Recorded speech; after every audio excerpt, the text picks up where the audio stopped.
Welcome back to the Sports Source. This segment brought to you by Safety Systems, security systems, fire safety systems, home theater systems, state-of-the-art communication systems for your business.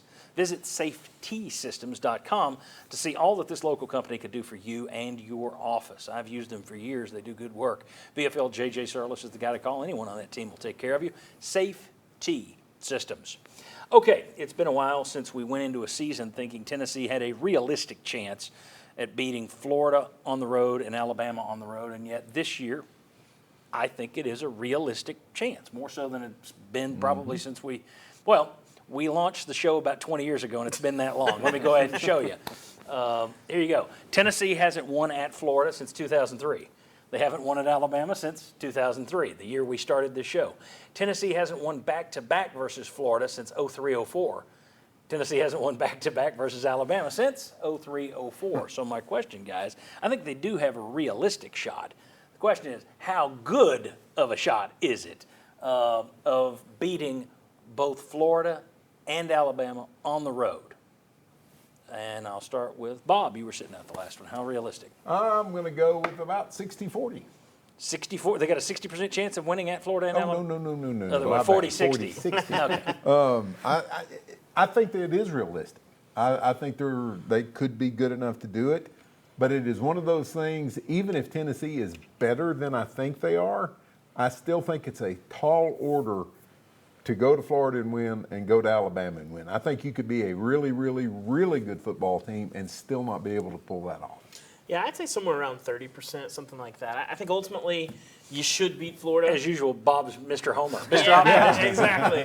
You should beat Florida. Bama, I'm driving the bus on 9-win Bama this year. I think they're due for a really down year. I think you look at their schedule, you look at how strong the West is, you got to be able to score points. I don't think Bama's going to be able to score points. Their defense will be good, but not elite. Questionable coordinator hires, questionable quarterback situation. Yes, all those things. Now, with the coordinator hires, the one thing is when you take control of an offense or a defense at Alabama or Georgia, a lot of coordinators look really good. So maybe if you're somewhere else, you might not look as great. So there's something to be said for that. They're going to have a lot of Jimmys and Joes, but you don't see the guys that jump off the page at you immediately. They're going to have talent, but you don't have a lot of proven entities walking into the season, and the schedule's tough. And LSU has emerged. Bama, I think, could be in for a longer season than they traditionally could be 9-3. Yeah, exactly. Hell on earth for Alabama. All right, 40% chance, 30% chance. We're going to play meteorologist here.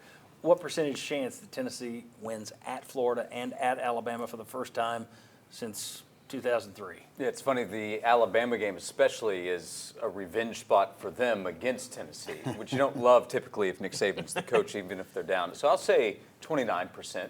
But so I'm going. We're doing the prices right. I'm going just under. But what did we think last year going in? The chance of beating both Florida and Alabama, considering the losing streaks that existed against both at home. Yep. Right. And they did it. So it's very real this year that Tennessee could beat both Florida and Alabama on the road. Well, I haven't gone back every year, but I'm pretty confident that this is the best chance they have to beat Florida and Alabama going into a season, to beat both of them, home or away. Honestly, that's how down things have been and how much improved Tennessee is now. Probably the best chance since 2007 when Nick Saban arrived. His first year when they were down and he beat them, but that might have been the last time you were possibly in the. But of course, Florida was coming off a national championship in 2006, but that 2003 to 2006, those 3 or 4 years might have been your best. So you're talking 20 years, 20 years, 17, 18, 19, 20. I'll just keep counting.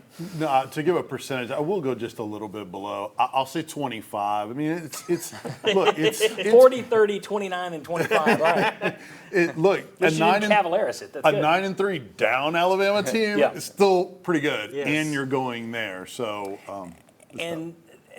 while Florida may not be as rowdy, I think Alabama will be rowdy. I think Alabama's going to want a piece of you because the way you beat them last year. I have a feeling that that will be a tough environment to walk into. But here, let me ask you this one, though.